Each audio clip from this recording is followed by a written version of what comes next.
देखिए नीट 2016 में क्वेश्चन पूछा गया है, क्वेश्चन को ध्यान से सुनिएगा।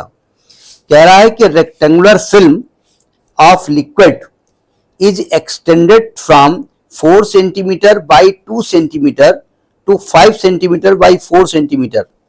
If the work done is 3 into 10 power minus 4 joule, the value of surface tension of the liquid is what? एक लिक्विड फिल्म है, यानी इनिशियली ये फिल्म कुछ ऐसी बनी हुई है।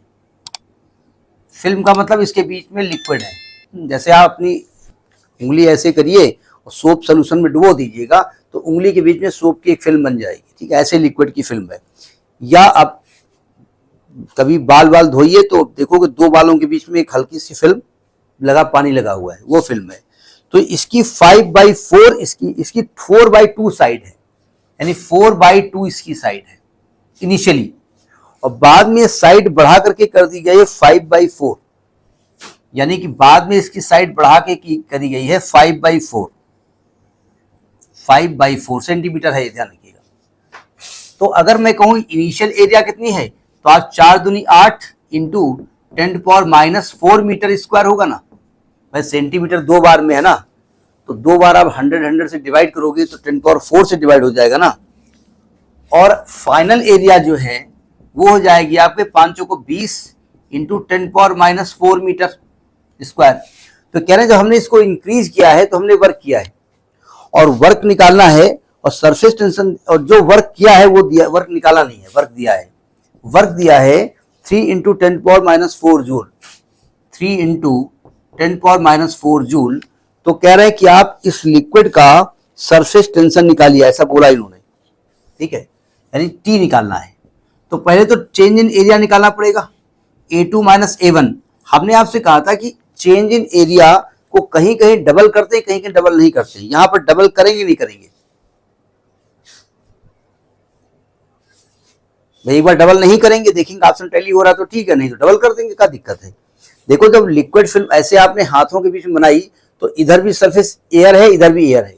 हमने कहा था दोनों तरफ अगर एयर कॉन्टेक्ट, हाँ वही मैं कह रहा हूं, एयर कॉन्टेक्ट में होगा तो एरिया डबल करना पड़ेगा, यहां डबल होगी। अगर A2 कितना हो गया 20 माइनस A1 कितना हो गया 8 इंटू 10⁻⁻4 इंटू 2, तो 20 में 8 गया, कितना हो गया 12 24, 24 इंटू 10⁻⁻4 मीटर स्क्वायर। ये तो डेल्टा ए हो गया।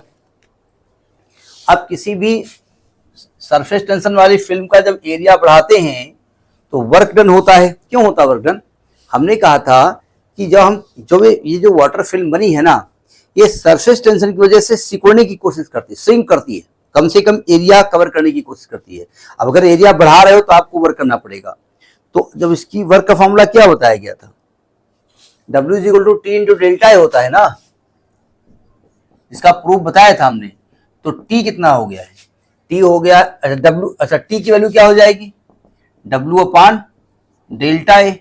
W कितना हो गया है 3 इंटू 10⁻⁻4 अपॉन डेल्टा ए कितना हो गया है 24 इंटू 10⁻⁻4, कट गया 3/24, 3/24, 1/8, 1/8 को डिवाइड करो कितना आएगा 0.125। इसकी यूनिट क्या होगी, देखो जरा ध्यान से, इसकी यूनिट सरफेस टेंशन की न्यूटन पर मीटर भी होती है या यहां जूल पर मीटर स्क्वायर भी हो जाएगी, ठीक है। वो लिखा यही है। भाई ये कैसे लिखा है भाई, हम जानते हैं कि जूल को न्यूटन मीटर लिखा जा सकता है, अपॉन मीटर स्क्वायर से एक मीटर से मीटर कट जाएगा तो न्यूटन पर मीटर भी होता है। जो सरफेस टेंशन की पहली डेफिनेशन बताई गई थी फोर्स के टर्म में, वो फोर्स अपॉन लेंथ बताई गई थी। If you draw the imaginary line on the surface of water then force experienced by that line per unit length is called surface tension. याद है? तो ये आपका 17 क्वेश्चन है मेरी बुक के हिसाब से। बी पार्ट इज सही आंसर, ठीक, नोट करिए।